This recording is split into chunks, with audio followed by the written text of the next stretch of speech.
Hi, everybody. Glad you're here. It's Tuesday again at noon, and I'm Susan McConnell. I am your LinkedIn for the Reserved Champion, and I host this conversation every week on Tuesdays at 12 with different people from my network to light up your world and your network with actionable ways to improve and grow your businesses.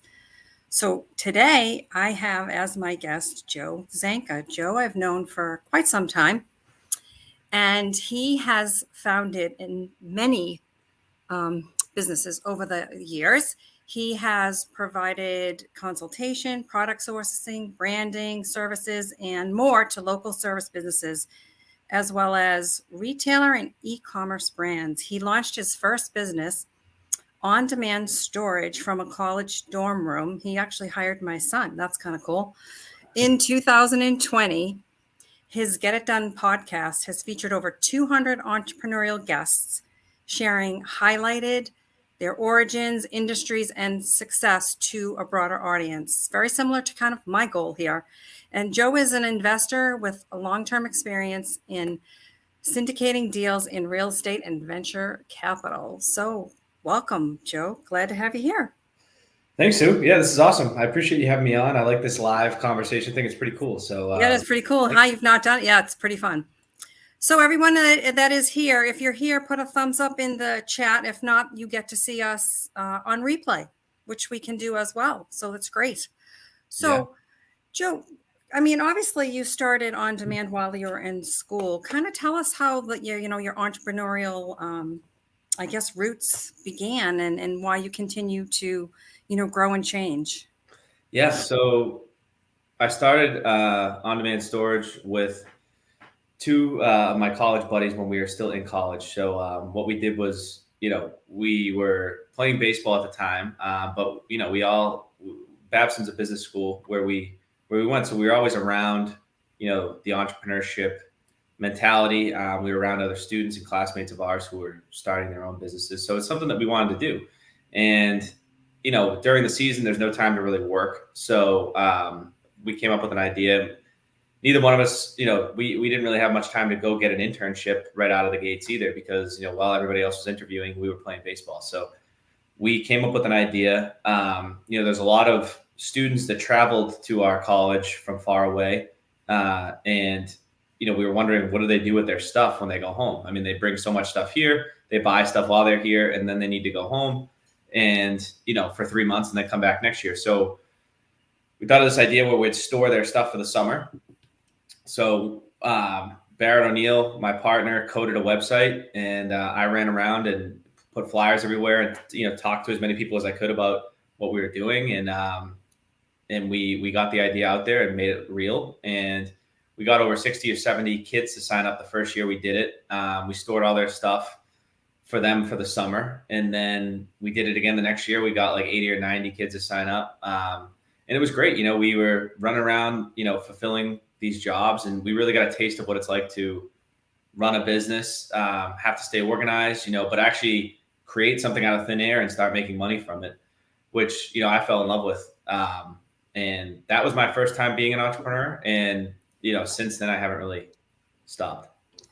Well, you've been doing it since college. So I would say, yeah, you definitely have kept it going. So what kind of keeps you in the entrepreneurial world as opposed to going to work for a company that's, where you're not very entrepreneurial in most cases? I've never really been a great employee. I'm someone that loves to work hard and I like to work a lot, but I have never really been someone who, when I'm working for someone else, it just doesn't bring out the best in me. And so, that was the biggest thing is like, there's obviously some advantages to being an entrepreneur once you get it going. And, from a scheduling standpoint, you kind of control your own destiny, which I like. But at the end of the day, whenever I was working for somebody else, I felt like I was, it wasn't bringing out the best in me. It wasn't bringing out, wasn't highlighting what I would consider, kind of my best attributes, I guess, as a business person or even just as a person in general. I was kind of just miserable. And so, I didn't want to live life that way. And I believed in myself, enough from my first experience that I could repeat that, just on a bigger scale. and recreate it. And so when I was 24, after working for a couple of different companies for about 18 months, we jumped back into on-demand storage and made it a full-time job. And that's what I did for, 5 years. It was awesome. And, we were able to, from nothing, we didn't really get any investment at all.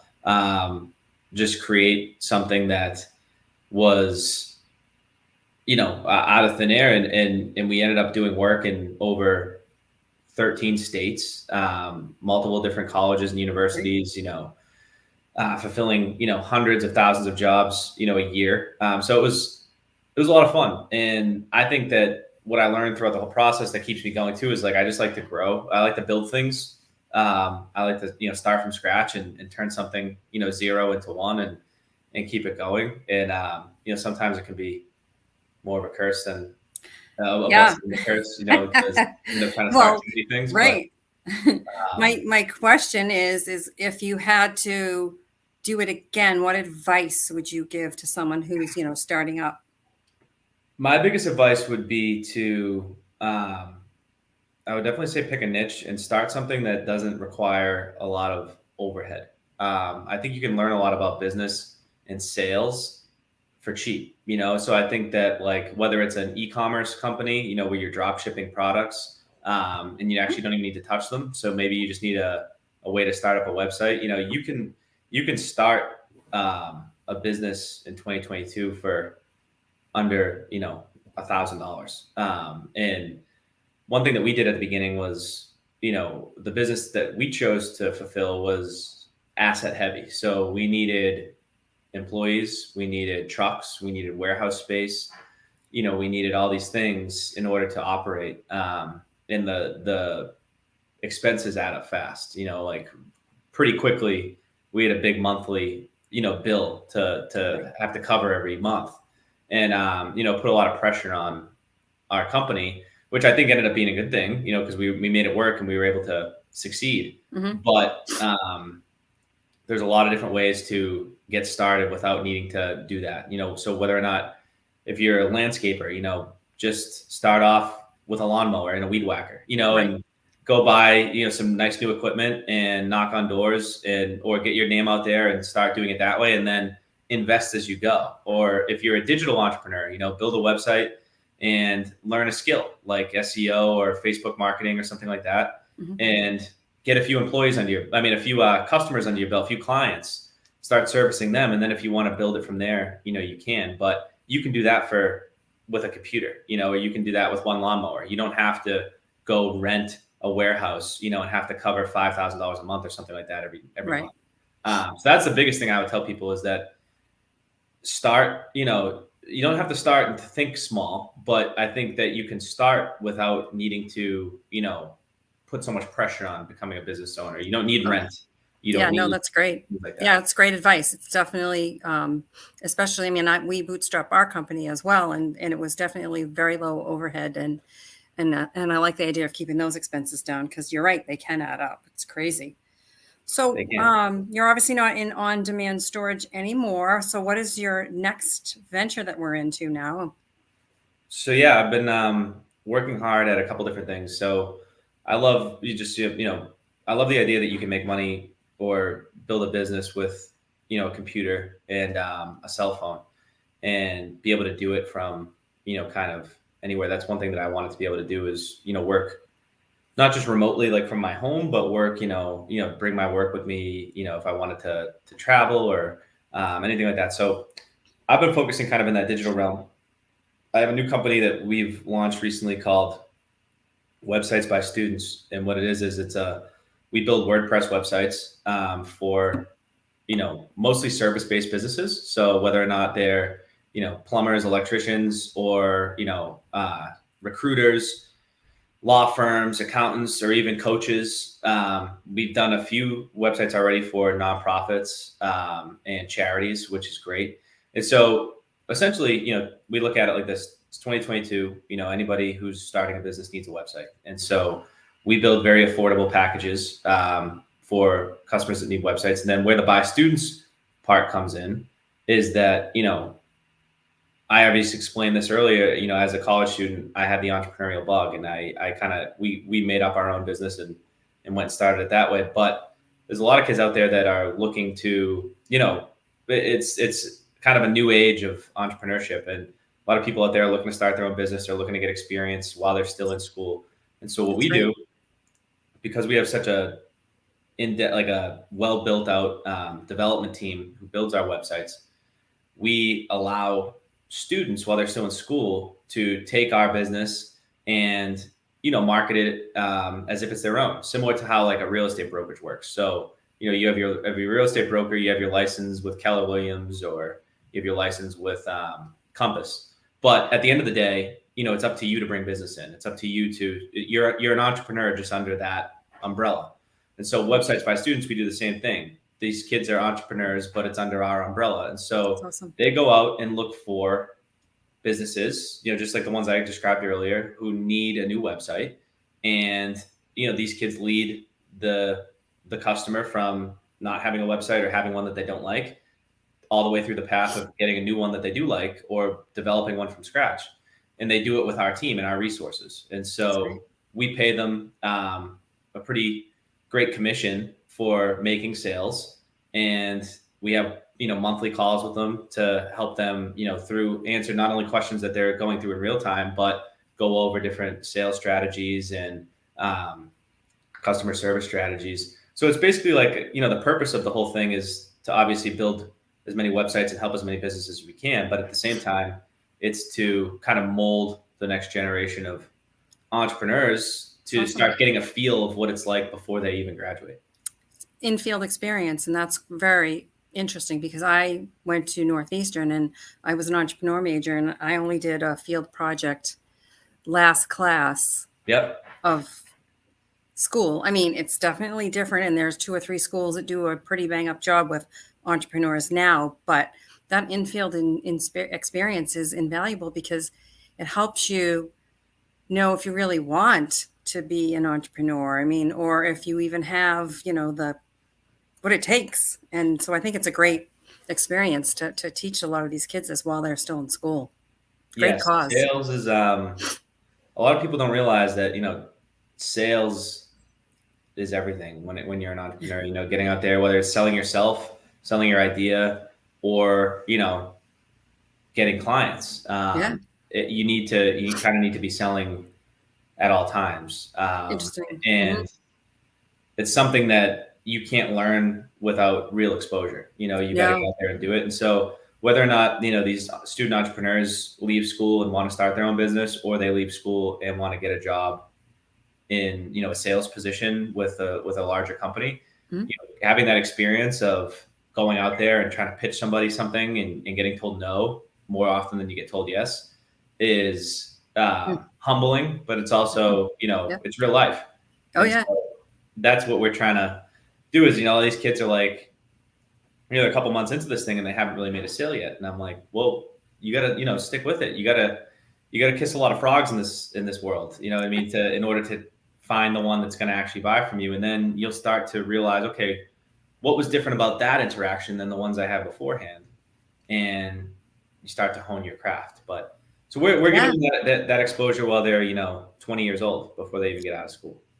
Well, yeah, it's interesting because my partner and I, when we first started our business, we went to a lot of events in the startup world. And in the startup world, you're talking to and we used to go into Cambridge, and it was all very technical software people. And we're asking them about their business, and they're talking about developing their product and developing this. I'm like, have you started to sell yet? And they're like, no. I'm like, why? Like, that's the first, like, you first need to start selling and develop along the way, because you develop this whole thing, you put all this time and energy in it, and you don't even know if it's going to be saleable. And I'd sit there and go, what? I know they'll teach you that like before, you even have an idea. A lot of companies will even like they'll do something called, like in the e-commerce world, they'll shadow test their idea in the sense that like they'll think that a new product or a new line is good, and they'll throw it up on their website and, have people go through all the same processes they normally go through to buy it. But then at the end, once they put their card in and put their information in, they go to click it, it ends up not being available. And half the time you see that, if not more, it's just someone seeing if like, okay, if we build this thing, are people actually going to buy it? And that's where, going back to what you said, there's a reason why people like will sell things before they even start, because you're gonna end up wasting a lot of time and potentially a lot of money developing something that no one actually needs, or selling a service that no one actually needs. Um, Another thing to answer your question earlier too, which I think would be a good piece of advice for anyone listening that's looking to start, is Love it. don't reinvent the wheel at the beginning. There's a lot of people who are doing very similar things, and they're very successful at it. And so, like, you could be a real estate broker, you could be a lawyer, you could be a landscaper. At the end of the day, I would say do something that's proven to work, and then kind of make it your own and iterate it, and just see if you can tweak it to make it better. But I wouldn't try to be the next Facebook with your first venture, because it's going to be a massive uphill battle. And one thing that we had to learn with on-demand storage was like educating the customer. We were trying to actually do something new, where with storage, the self-storage world, without actually having to go do any of it yourself. We would come and pick it up and deliver it. Right. But that customer education that it takes, to explain that, it seems simple in theory, but when people are actually going to pay for it, you have to do a lot more explaining than, let's say, a traditional moving company who's just like, yeah, you need to move from here to here and we're going to do it. Everybody knows what that is already. And so for a little while there, we were struggling to get our message out, just because we were trying to reinvent the wheel. And the wheel already worked, and so we just had to position it differently and try to brand ourselves as best we could. But purpose of the story is you don't need to reinvent the wheel. Yeah, no, great. Definitely great advice. Like I said, you can learn from other people. You don't have to exactly copy them, but you know what it is that they're doing that you like and can at least emulate. And it's definitely great advice. So tell me, you also have hosted a podcast for, it's almost 2 years now, or it is 2 years now. Yeah. Tell us a little bit about that. Yeah, I started doing the podcast during COVID, when we were in 2020, when we were kind of all locked down and couldn't network. It's something I always wanted to do. And, I started it within my own network a lot. And then it's branched out a lot since then. But I like to have entrepreneurial guests on the show, people who have started something, or maybe they're CEOs or presidents of companies that they're leading organizations. Mostly just to talk to them about not like what they do necessarily, but about the journey. You know what I mean? Because I think that's like again, there's so many different ways to have a successful business, so many different ways to make money. I think where people get caught up is, they think that someone who's successful that started a company like is different than they are, and I like to have people on, tell us about their story, tell us about their origins, what they were doing before they were entrepreneurs, because you start to realize not only can you relate a lot to them, but there's so many different ways to go about it. Someone might come from a way different background than someone else and end up doing a way different service or selling a way different product than someone else. But there's a lot of similarities within entrepreneurs too, and so it's cool because every episode, it's a new story, it's a new background, but at the end of the day, a lot of similarities do come out of it. And so the purpose of it is like, if anybody's listening, hopefully they get motivated. If they want to start something, if they have an idea, if they want to go after something, they could hear someone else's story and be like, oh, well, they were able to do, X, Y, and Z coming from where they come from. Like I'm similar, I can do the same thing. So that's kind of why I do it. It's called the Get It Done podcast. I try to do one or two every week. And yeah, it's been a lot of fun. I've met a lot of really cool people. Yeah, no, it's great. Yep, I was on it, and yeah, it's a great podcast. I see it probably every week on LinkedIn here, and that is great. Do you have any other advice for folks? Like I said, what about the website? I mean, I just put in the chat for college students to reach out to you, which would be great. Yep, that would be cool.